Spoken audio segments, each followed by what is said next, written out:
Hello and welcome to Oracle Storytelling. Hi, I am Sarah of Sarah Wing Intuitive Arts.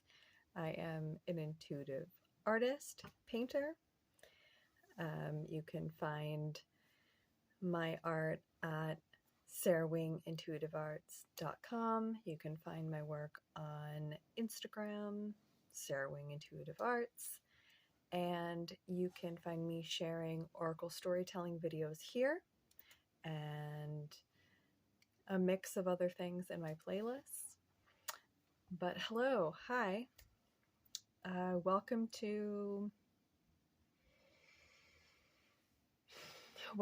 the energies of now. Welcome to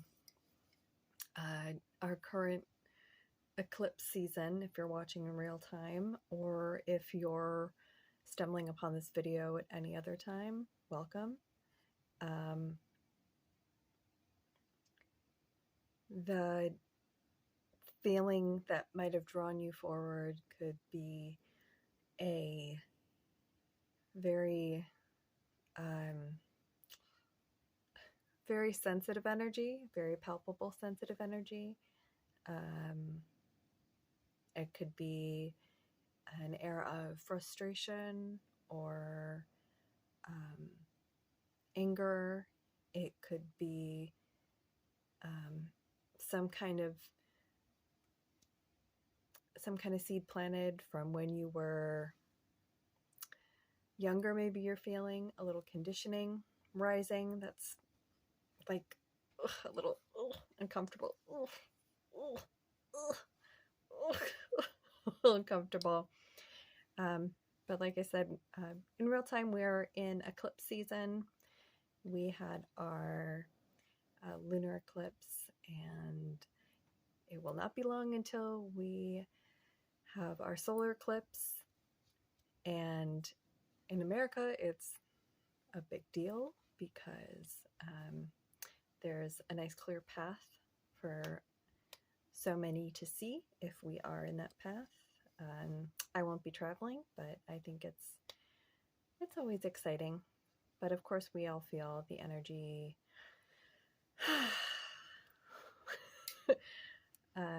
regardless of where we are on the planet. It comes into our consciousness. It's felt depending on the level of sensitivity maybe you have currently in your life. And speaking of sensitivity, well, say hi to little baby Ganesh.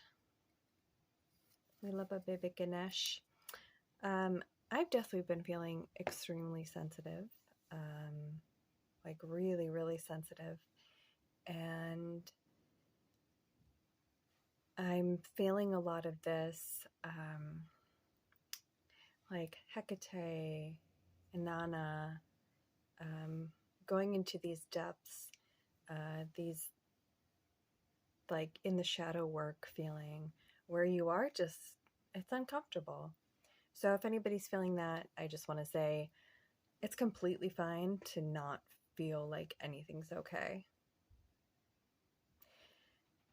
And if you're wondering why that is, it's because it's how it is. Because it is so. Because if that's how you're feeling lately or for a while, I mean, that's okay. It's okay to feel that everything's not okay.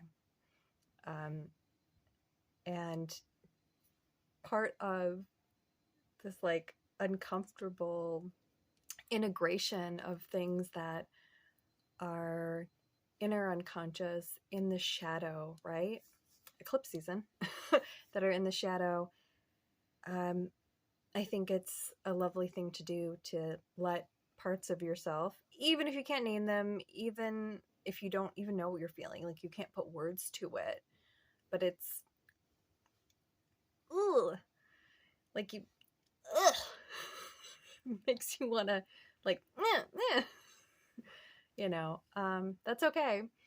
But I think it is helpful to say it's okay that I don't feel okay, or that nothing feels okay, because it's just okay. It just is, you know. it's just different stages, different cycles that we go through.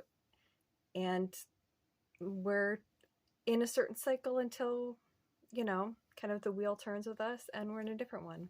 And that's totally okay, totally fine. Great. So I tried to bring in like a little more earthy tones because I am feeling this like descent into the shadows, descent into the underworld, and think of the underworld as the unconscious. And I'm bringing in a kind of, this ring is now kind of symbolic to me of like, it's a little snake, but it reminds me of Hecate. So it's like my little Hecate ring. And my son is a Cancer, and I do think of like there's this sensitivity that's really, there's such a sensitive nature around pearls. So brought that in. And then I also brought in, oh, that picks up nice, Hyperstein. So this is Hyperstein, and I have to say it like that in case you try to phonetically look it up. Hyperstein. And I could tell you about it, but I kind of want anyone who's picking up on this to just kind of, like, what do you feel from this? And just kind of notice it. And then I also brought in, got this from Etsy, and I believe this was called like the Romeo and Juliet. Like a Romeo and Juliet. So it's strawberry quartz with rhodonite and a rainbow moonstone on top. And just, I don't know, just kind of ask yourself, especially if you're someone who's watching this and you're feeling tapped in, tuned in to something. Like, you know what it is, maybe you don't know. But just kind of, what do you pick up from this? And if you're like me, I know you're going to pick up on colors, shapes, little things that drop into your, strap into your mind, your body. Cool. So I brought out three decks that really made me think of this very deep, sensitive journey. Oh, just something to consider. Again, if you're watching in real time or you stumble upon just the energies that I'm talking about here, there's a lot of, relationship energies going on. So the kind of deeper examination within ourselves of really, there's some, if you have a problematic relationship, I think, like you kind of like know. And so this is a time to really not examine so much their dynamic or back and forth, but really, why am I in this? Like, what is my intention here in any kind of relationship? And if you find yourself kind of pushing back with one or some of the people, you should maybe at least make a little note about that, because that's probably a relationship that you might not have the clearest intentions around, or you might not love the answer. Self-acceptance, it's a journey. Maybe we get some answers about our motivations or intentions, and we don't think they're right or correct or pretty or something. But truly, fuck that. Ganesha and I say you can move through into another way and another side. And yeah, it's not always pretty. But blessings and synchronicity do show up when you start acting in accordance with what the fuck you actually feel and want to do, regardless of if it's a pretty thought or pretty thing. So I'm going to draw. I'm going to start off. I brought 3 decks, and the first is the Ashati Oracle cards. And I'll put this in the description, the decks. And the artist is my friend Francine. And I'm just gonna, this just popped out, so I'm gonna go with this card. And it says, connect with your guides. So let's do 25 first. 25. Okay, 25. So that was the date of the lunar eclipse, was the 25th.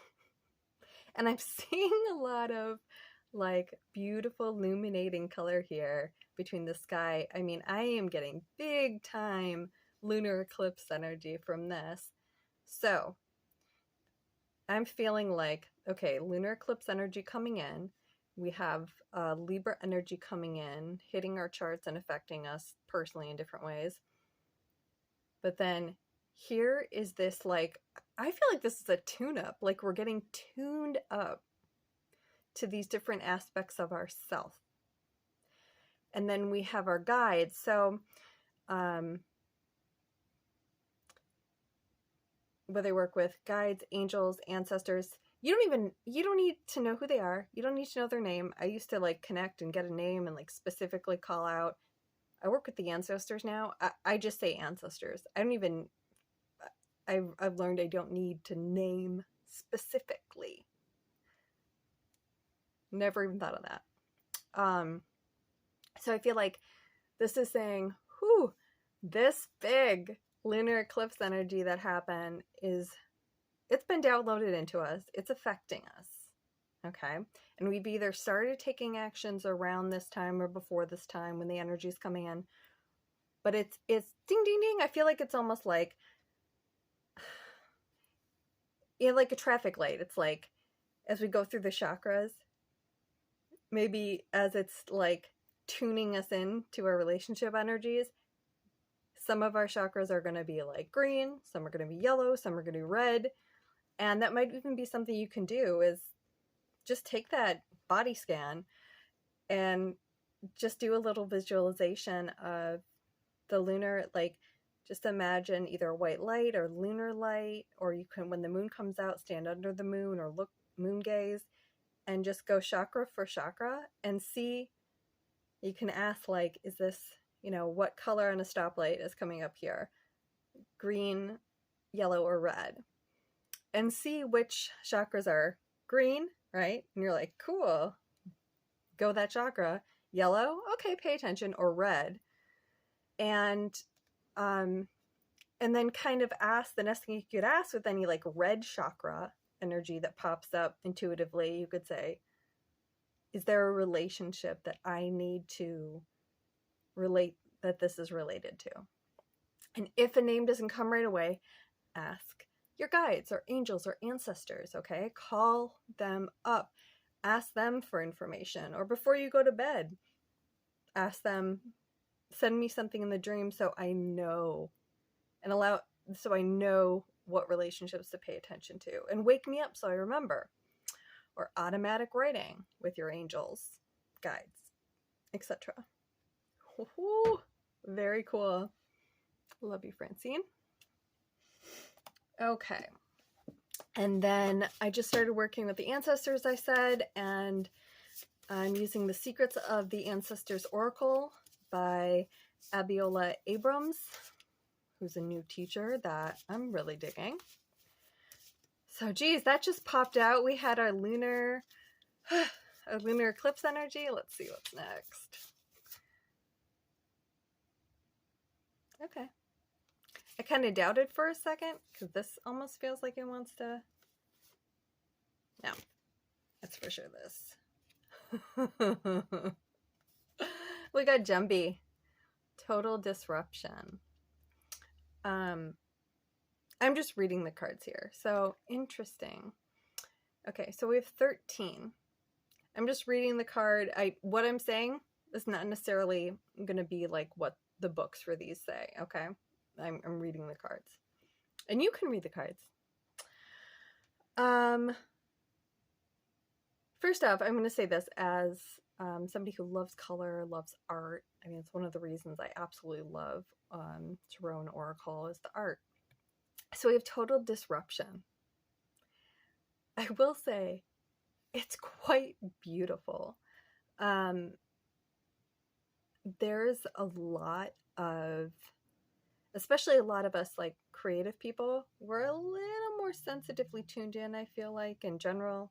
I mean, everyone's creative, but I think if you're like, yeah, I'm an artist, like I do this, or, and I think that's helpful. I think it's helpful when you're steeped in just a creative person or creative process, because even in very disruptive energies, okay, disruptive energies, even in very disruptive energies, I feel like we can see the beauty. Like, it's one of my first thoughts is like, oh my God, it's gorgeous, you know? But I will say, disruptive energies, I mean, my relationship has really grown with them through experience and also through like working with different deities like Kali and all of her emanations. And I will say, everything is, there's a necessity for everything, right?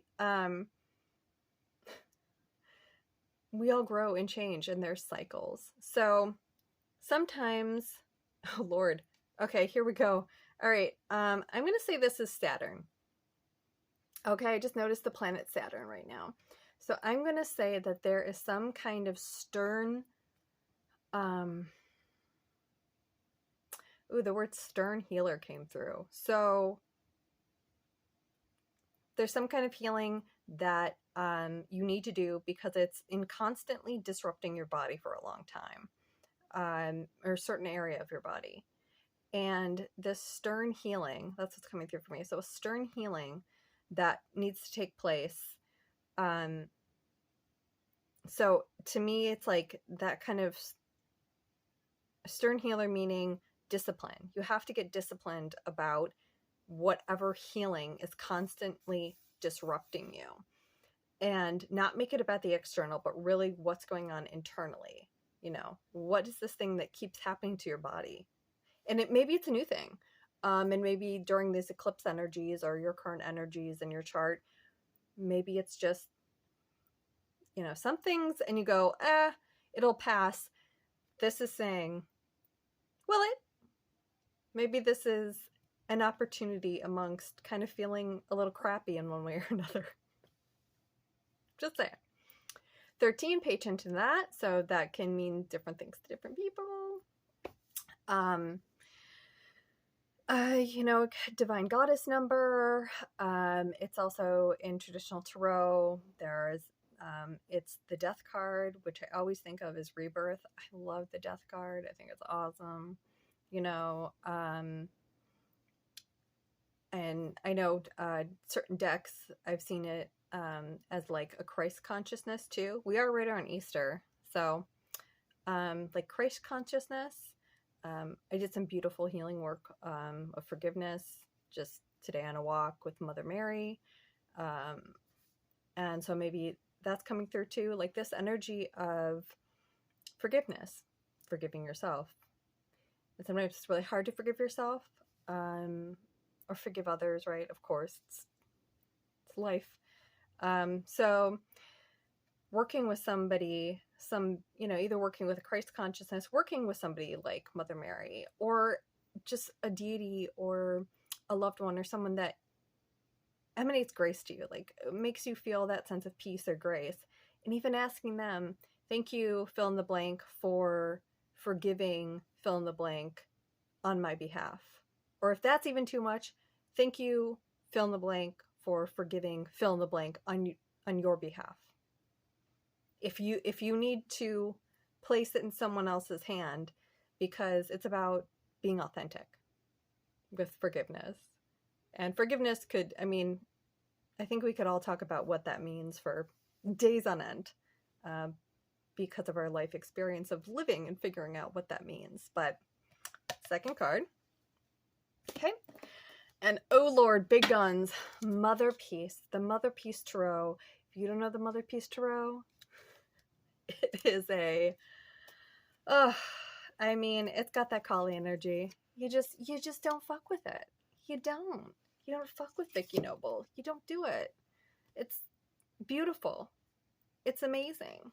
It's awesome. Look up Motherpeace Tarot. Holy shit, there's some powerful stuff. I put this right up here with working with Lana Fairchild's deck with Kali. Except I've worked with the Motherpeace longer. Interesting. Okay. Well, I'm not going to turn it upside down because anyway. So we have the Daughter of Dis. Good Lord. Okay, so I'm just going to read the card, but I've gotten this card many times, and I'm just showing the huge book of research behind it. But I'm just going to read it. Daughter of Dis, Daughter of Dis, Daughter of Dis. Now I'm going to look a little something up in this book, I think.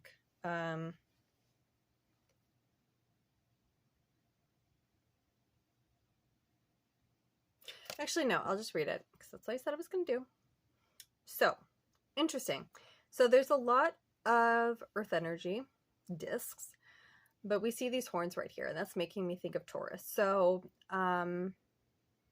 maybe there's a shift coming in that you really need to. I mean, this is strip bare, right? This is kind of this is pretty strip bare. This is really standing around, but standing around.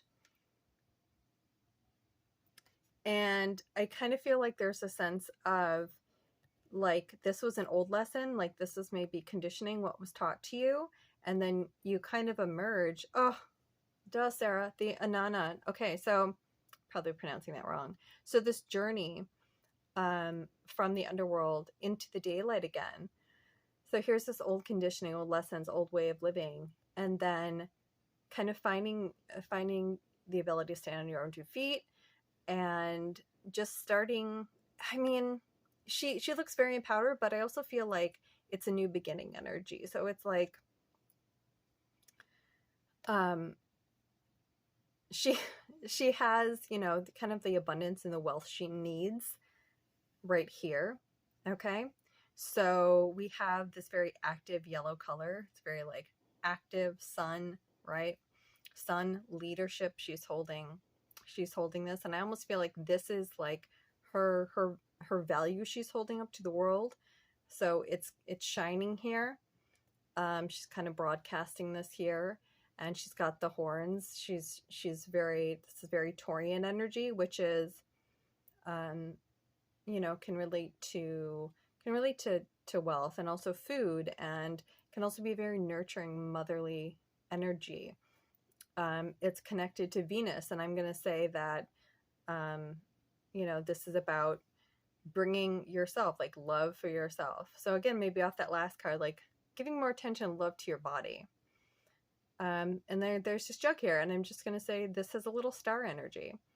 I'm just relating to the water, really. I know we're entering into the age of Aquarius, and there is something to be said about the water bearer, you know, the ability to hold all of this just ingenious energy. And it could be, follow me here, it could be that maybe this is holding the worth up to the world, and then having that connection, that glow, that response, and then it starts to kind of like feed into the pot, this container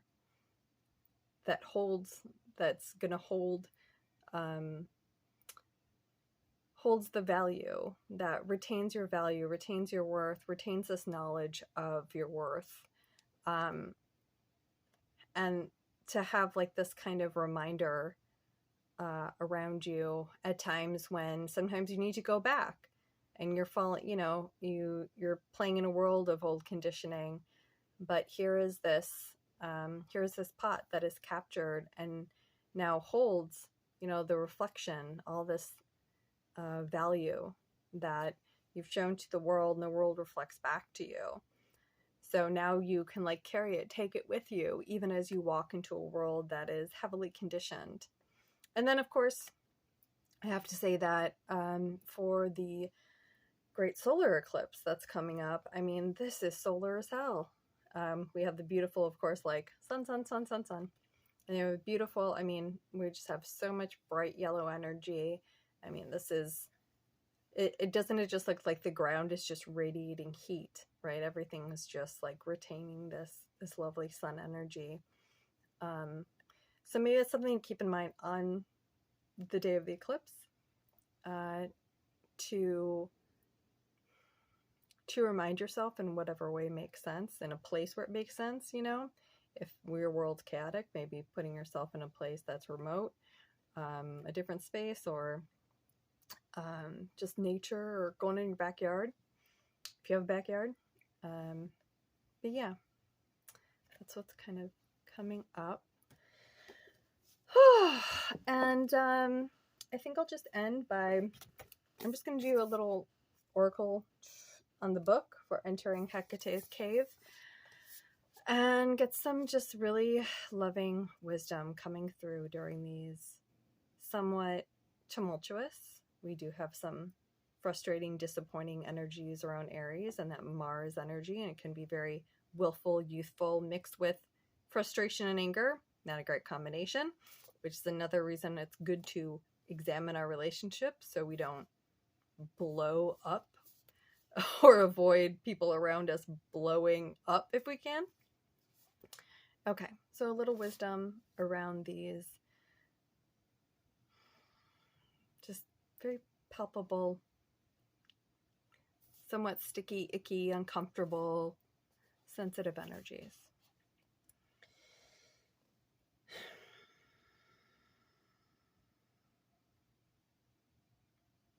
Okay, so I landed on the page 111. Anybody who loves numbers, love that. And I just go to the paragraph I was closest to, and it's under the legend of Scotia. Legend has it that a young princess named Scota sailed north with her husband, known to the Irish as Godal Glass, to the Emerald Isle when the Egyptian temple, Scotia, would have been active. Their descendants became the Gaels, Gaels, of ancient Ireland, and later the Scots. Perhaps young Scota was blessed by Hecate, oh Lord, in her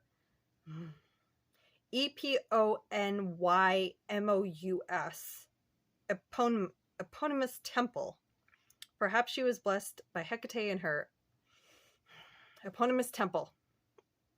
We can imagine young Scotia boldly venturing into the darkness of the unknown as she set foot on the ancient sailing ship destined to birth Scotland and Ireland. Perhaps she stood on the prow under the stars, feeling very alone among the sailors. Surely she left behind a life she knew in search of a promise of brighter days. Also, what I just said, let's make this that princess. So many blessings and lots of love as we enter into Mercury retrograde. We got all kinds of stuff going on in the skies. And as we settle in best we can to uncomfortably sit, sometimes, all the time, part of the time, in these remarkable energies. Lots of love to you and yours. And until next time.